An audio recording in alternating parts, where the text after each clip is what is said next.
발표 사직서는 어제 오후 2시에 인사혁신처에 전달이 됐고요. 인사혁신처가 수령 이후 한덕수 대행에게 전달한 상태라고 합니다.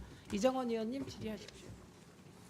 네, 서울 광진구갑 국회의원 이정원입니다. 이번 SK텔레콤 해킹 사고는 국민과 기업, 정부까지 사회 전 영역에 걸쳐서 막대한 피해를 입히고 있습니다. 불안감이 커지고 있습니다. 이게 사실상의 국가 비상사태라고 저는 생각을 합니다. 국내 1위 기간통신사를 자부하던 SK텔레콤의 무지와 무능, 무책임, 이 3무가 빚어낸 초유의 사태라고 저는 판단합니다. SK텔레콤은 사고 발생 초기부터 대처와 공지, 사과 등 또 현재 진행하고 있는 유심 교체 조치까지 전체 대응에 있어서 크고 작은 문제점들을 총체적으로 드러냈습니다. 국민들의 불안과 분노가 하늘을 찌르고 있습니다. 앞서 동료 의원들께서도 이야기를 하셨습니다만 왜 사고는 기업이 쳐놓고 애꿎은 국민들이 이렇게 아까운 시간을 들여서 발품을 팔고 피해를 봐야 되는 것입니까? 정말 제대로 된 반성과 사죄 대응이 필요하다고 생각합니다. 먼저 동영상 하나를 보시겠습니다. 대리점의 현장 상황입니다.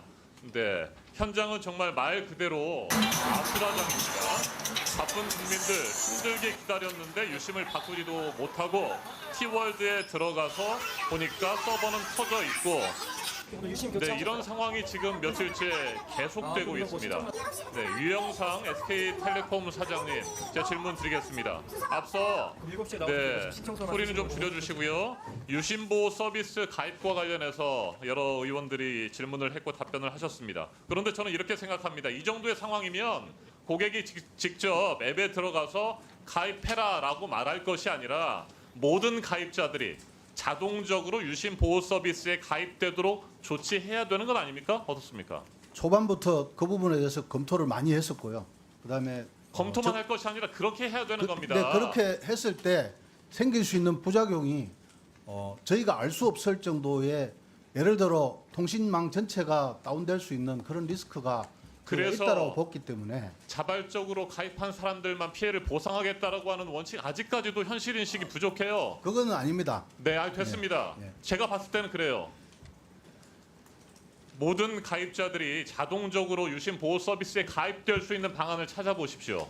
지금 우려하는 그에 따른 부작용보다도 이걸 유심 보호 서비스에 가입이 안 되거나 아니면 유심을 교체하지 못한 사람들에 대한 피해가 더 엄청나게 클 수 있다는 거 결코 잊지 마시기 바랍니다. 예. 그리고 유심 교체가 시작된 이번 주 월요일 모바일 T월드 사이트 접속자 폭증으로 서버가 터지고 고객들은 큰 불편을 겪어야 했습니다. 이것도 저희가 영상을 하나 준비했는데 저희 의원실에서 월요일에 직접 접속을 해본 시연 영상을 한번 보여드리겠습니다. 플레이해 주시고요. 이날 유심보호 서비스 가입자, 유심 교체를 위한 예약자가 한꺼번에 몰려서 서버가 터지고 접속이 지연되는 모습을 보였습니다.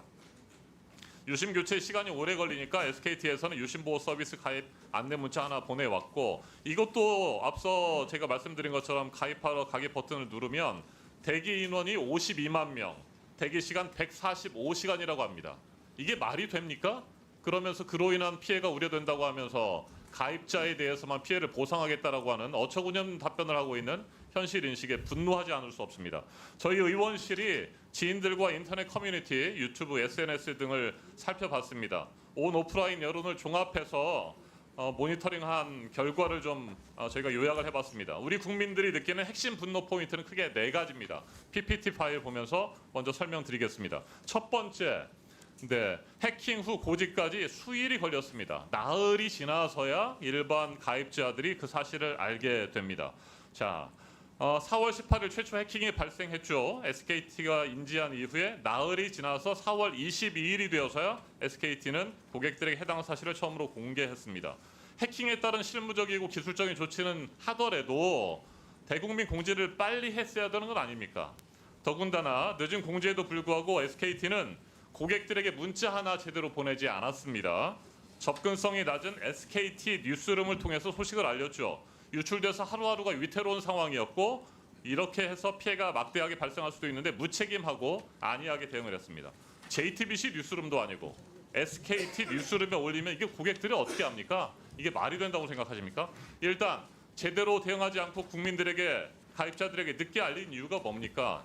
현행 정보통신망법 시행령을 위반한 거예요. 이건 몰랐다고 말한다면 그건 분명 거짓말일 거고 알고도 그랬다면 그 어떤 변명의 여지도 없습니다. 유영성 사장님 답변해 보십시오. 예, 문자 고지 부분은 사실 이렇게 그 특정이 특정 고객이 유출이 됐다라는 특정이 돼야 저희가 문자를 보낼 수 있는데 그렇지 않은 그게 말이 됩니까? 특정이 되지 않은 상황이었기 네, 그러면 때문에 왜 국민들이 불안해하고 지금 분노하고 있습니까? 특정되지 않으면 아무런 피해가 없는 겁니까? 피해가 발생할 우려가 높기 때문에 국민들에게 일찌감치 알리고 우리가 적극적으로 대응하고 있다. 어떻게 조치를 해야 할 테니까 뭐 따라 달라라든지 그렇게 했어야 하는 거 아닙니까? 나흘이 걸린다는 게 말이 됩니까? 이상중 원장님.